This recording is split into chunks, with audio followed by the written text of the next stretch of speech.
Bom dia. Estamos aqui com mais um estudo da Palavra de Deus. E agora já estudamos bastante, fizemos um estudo de Colossenses, já estudamos a doutrina da divindade de Cristo. Agora vamos começar um estudo de 1 João, uma epístola da Santa Palavra de Deus. E vamos começar com uma declaração. Deus é onisciente. Ele sabe tudo. Desde a eternidade, Deus possuiu todo conhecimento e sabedoria. Ele é Deus. Em 1 João 3,20, fala assim: sabendo que se o nosso coração nos condena, maior é Deus do que o nosso coração e conhece todas as coisas. O conhecimento de Deus é infinito. Pensa bem, Deus sabe tudo. Ele sabe o que você está pensando agora. Ele sabe até o que você já pensou, o que você vai pensar. Ele sabe tudo. Sendo que é assim, como é que você pode comungar com Deus assim, que já sabe tudo? A palavra comungar é uma palavra interessante, pois significa ser um sócio, um companheiro íntimo. Então, para comungar com Deus, nós devemos ser um companheiro íntimo de Cristo. Quem é Deus, como nós já estudamos.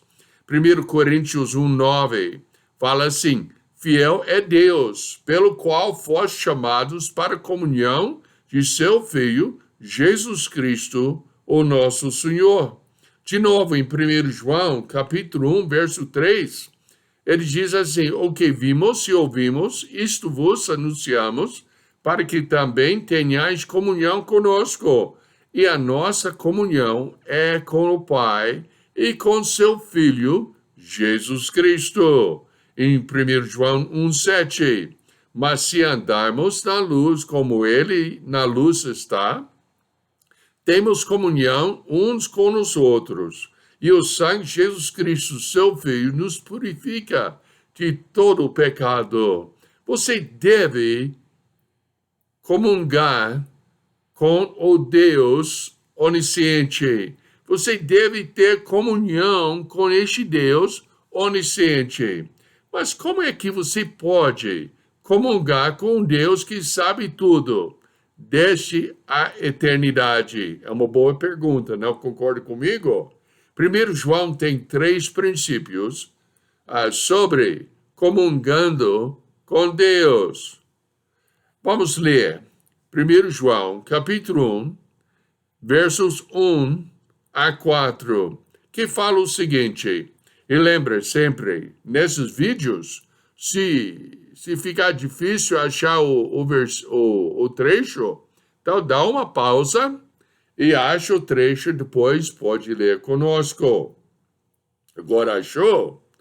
O que era desde o princípio, o que ouvimos e que vimos com os nossos olhos, o que temos contemplado e as nossas mãos tocaram da palavra da vida, porque a vida foi manifestada e nos a vimos e testificamos dela, e vos anunciamos a vida eterna, que estava com o Pai e nos foi manifestada.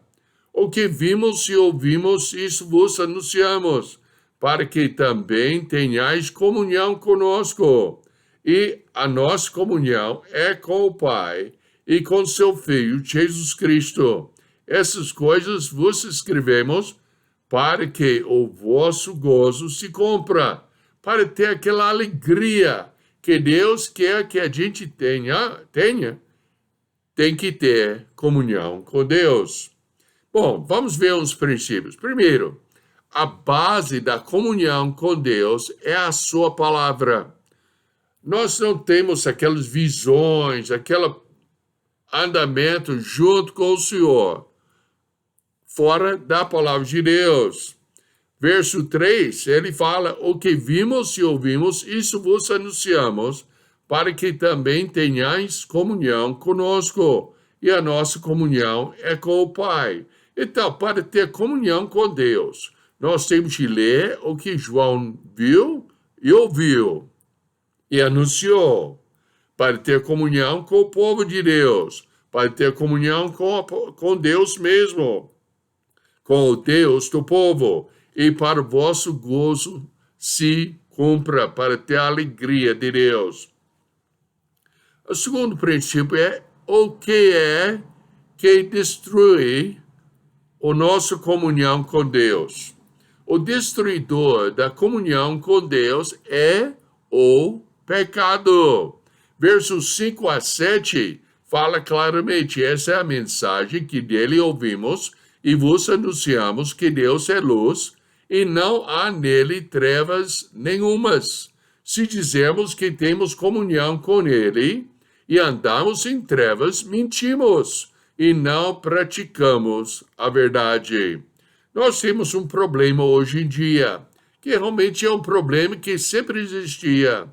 O povo declara que conhece Deus, mas não anda com ele. Até era um problema entre Israel e Deus. Israel era o povo de Deus. E Deus escolheu Israel. E Israel tinha um problema. Amós, no Velho Testamento, capítulo 3, versos 1 a 3, diz o seguinte: ouve essa palavra que o Senhor fala contra vós, filhos de Israel, contra toda a família que fiz subir da terra do Egito, dizendo: de todas as famílias da terra, só a vós vos tenho conhecido. Portanto, eu vos punirei por todas as vossas iniquidades. Porventura, andará dois juntos, se não estiverem de acordo? Deus está falando: oi, Israel, nós não estamos de acordo, estamos separados. E isso está acontecendo com o povo hoje em dia. Filipenses 2, começando no versos 5 a 8, fala o seguinte: de sorte que haja em vós o mesmo sentimento que houve também em Cristo Jesus, que, sendo em forma de Deus, não teve por usurpação ser igual a Deus, mas esvaziou-se a si mesmo, tomando a forma de servo, fazendo-se semelhante aos homens, e achado na forma de homem, humilhou-se a si mesmo, sendo obediente até a morte, e morte de cruz. É uma coisa séria. Nós temos que entender que Cristo morreu na cruz porque nós somos pecadores. Bom, já descobrimos, a base de comunhão com Deus é a sua palavra. Versos 3 e 4. E o destruidor da comunhão com Deus é o pecado. Versos 5 a 7. Agora, qual é o restaurador da comunhão com Deus? O restaurador da comunhão com Deus é arrependimento e confissão. Verso 9 agora em 1 João, capítulo 1, verso 9. Fala o seguinte: se confessarmos os nossos pecados, ele é fiel e justo para nos perdoar os pecados e nos purificar de toda injustiça. Pensa bem, se confessarmos os nossos pecados, se confessarmos, quer dizer que se concordamos com Deus sobre o nosso pecado. Tem que entender o que é concordar com Deus. Deus ama o seu pecado ou odeia o seu pecado? É lógico que ele odeia. Então, se eu vou concordar com Deus, eu tenho de amar o meu pecado ou de odiar o meu pecado? Eu tenho que ter ódio para com o meu pecado. E a segunda parte fala: se confessarmos os nossos pecados, ele é fiel. Quem é fiel? É Deus ou um homem qualquer que seja, pastor, padre, líder de qualquer? Quem é fiel no texto? É Deus. Ele é fiel e justo para nos perdoar os nossos pecados e nos purificar de toda injustiça. Se confessarmos, O melhor trecho que mostra o que é confessar é o Salmo 51. Salmo 51. Então, pode abrir a sua Bíblia no meio. Geralmente, você vai abrir no livro de Salmos, acha o Salmo 51 e vamos ler. Davi falou assim: tem misericórdia de mim, ó Deus, segundo a tua benignidade. Apaga as minhas transgressões segundo a multidão das tuas misericórdias. Lava-me completamente da minha iniquidade e purifica-me do meu pecado, porque eu conheço as minhas transgressões e o meu pecado está sempre diante de mim. Contra ti somente pequei e fiz o que era mal, o que é mal à tua vista, para que sejas justificado quando falares e puro quando julgares. Eis que em iniquidade fui formado e em pecado me concebeu a minha mãe. Quer dizer, o quê? Davi nasceu pecador. Continuando. Eis que amas a verdade no íntimo e no oculto me fazes conhecer a sabedoria. Purifica-me com hisope e ficarei puro. Lava-me e ficarei mais branco do que a neve. Faz-me ouvir júbilo e alegria, para que gozem os ossos que tu quebrastes. Esconde a tua face dos meus pecados e apaga todas as minhas iniquidades. Cria em mim, ó Deus, um coração puro e renova em mim um espírito reto. Não me lances fora da tua presença e não retires de mim o teu espírito. Torna a dar-me a alegria da tua salvação e sustém-me com o espírito voluntário. Então ensinarei aos transgressores os teus caminhos e os pecadores a ti se converterão. Então, confissão. O primeiro passo é orar com confissão. O pedido de Davi falou: compadece-te de mim. Baseado no quê? Na benignidade de Deus, a bondade de Deus. Segundo a misericórdia de Deus, a compaixão de Deus. Veja só, tem tantas pessoas que dizem assim: eu só quero o que eu mereço. Meus amados, eu não quero o que eu mereço, não. Eu mereço o eterno castigo de Deus, porque eu sou pecador. Mas eu quero o que Deus quer me dar. O que é? Perdão, misericórdia. É isso que Deus quer para nós. O pedido de Davi inclui várias coisas. Ele pediu apagar as suas transgressões, lavar completamente a sua iniquidade. Voltando para 1 João 1, versos 7 a 9, fala o seguinte: mas se andarmos na luz, como ele na luz está, temos comunhão um com os outros, e o sangue de Jesus Cristo, seu Filho, nos purifica de todo o pecado. Se dizermos que não temos pecado, enganamo-nos a nós mesmos, e não há verdade em nós. Se confessarmos os nossos pecados, ele é fiel e justo para nos perdoar os pecados e nos purificar de toda a injustiça. Já pensou ser puro? O que significa puro? Ser puro é sem nenhuma contaminação. Já pensou? A água que nós bebemos hoje em dia não é puro. Não é puro. Até dizem, se purificasse totalmente a sua água e abrisse para o ar, tocar na água, e já estaria contaminado. Então, purificar quer dizer sem nenhum pecado. Davi está pedindo: oh Deus, me purifica. Eu quero estar santo, eu quero ser santo como o Senhor é santo. Então, o primeiro passo é orar com confissão. Mas qual é o segundo passo? O segundo passo é reconhecer a sua responsabilidade. O segundo passo é assumir toda a responsabilidade do seu pecado.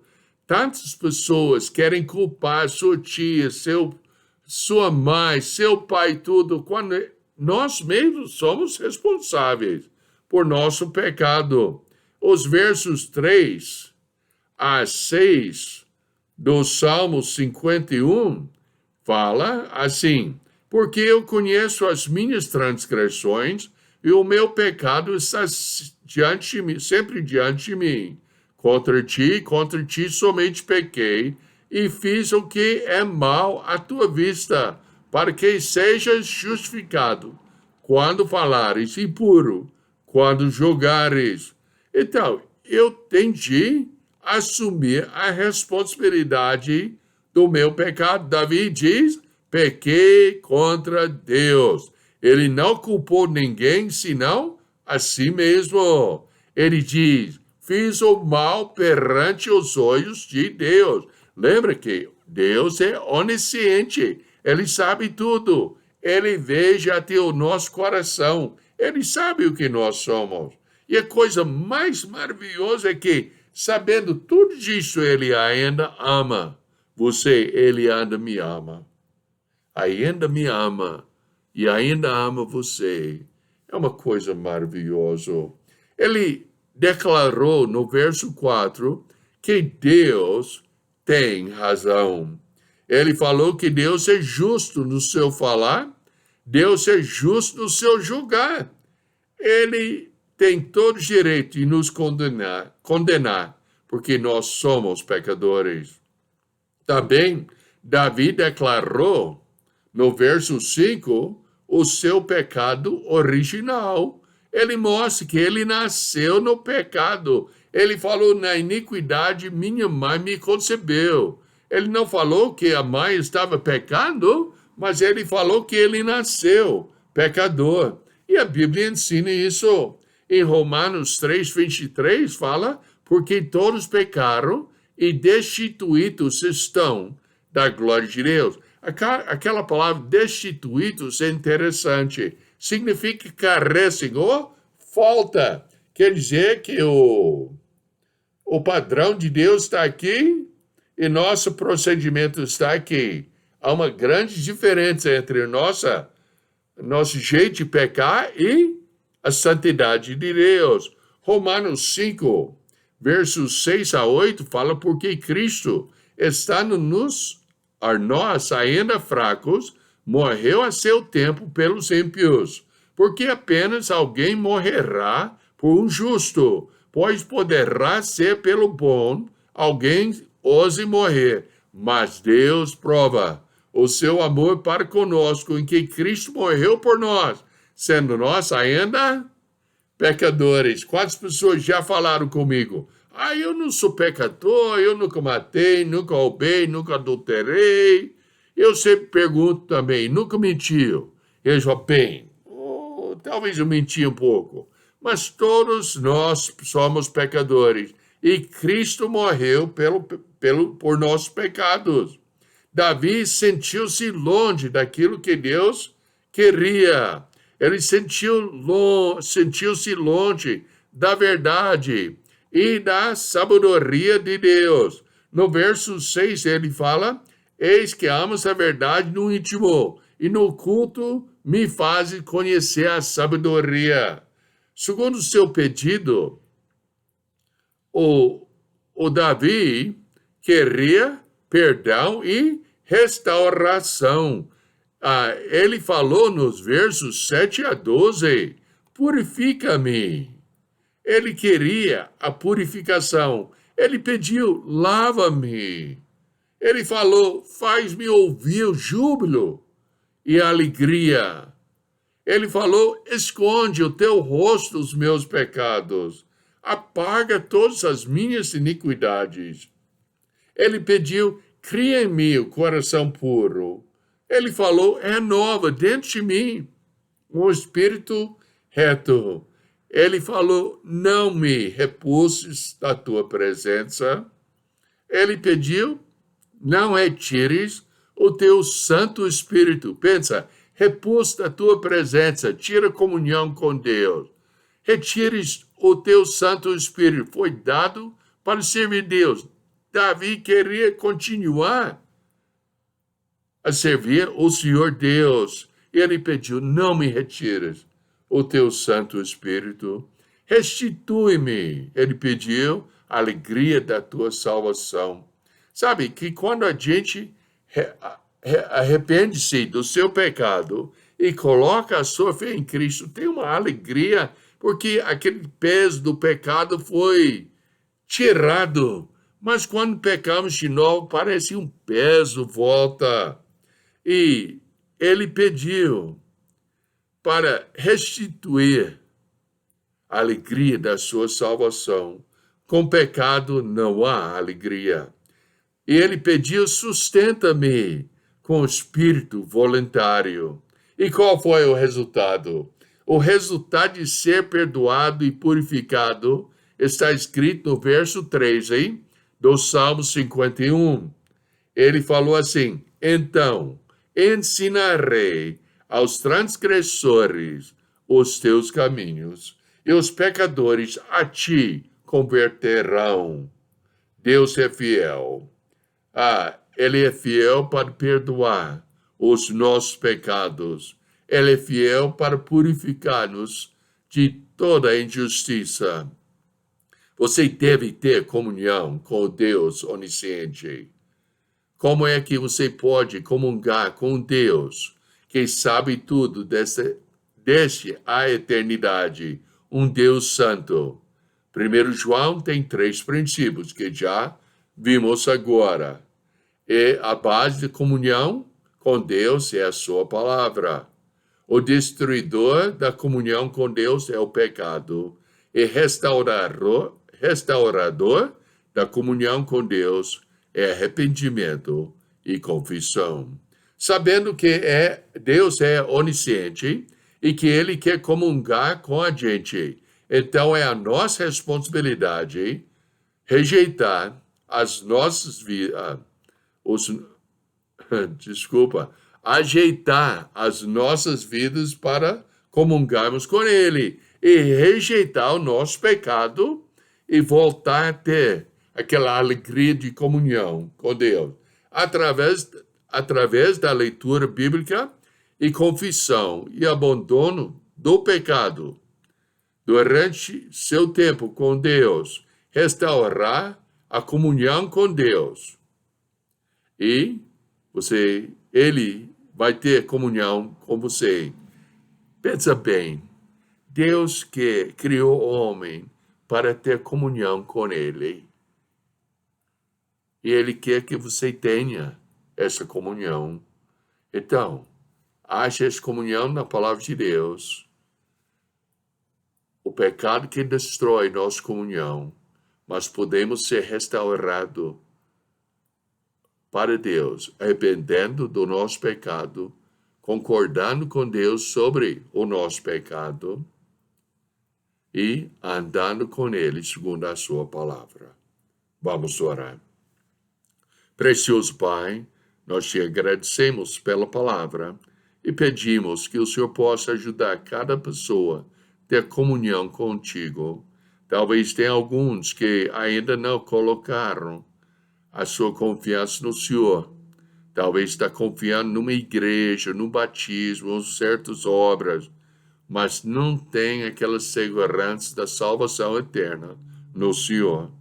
Que eles possam, Pai, arrepender-se do seu pecado e pedir perdão e colocar sua confiança no Senhor Jesus Cristo, sendo Deus e Salvador deles. Os outros, Pai, que o Senhor possa indicar o pecado que está em nossas vidas e ajuda a gente a arrepender-se do seu pecado e realmente seguir os princípios da tua palavra. Abençoe, Pai, os nossos estudos do 1 João, que o Senhor realmente possa transformar as nossas vidas através dele. Em nome do Senhor Jesus Cristo, o verdadeiro Deus e nosso Salvador, pedimos já agradecidos. Amém? Amém. Então, muito obrigado pela atenção e até o próximo estudo. Deus te abençoe.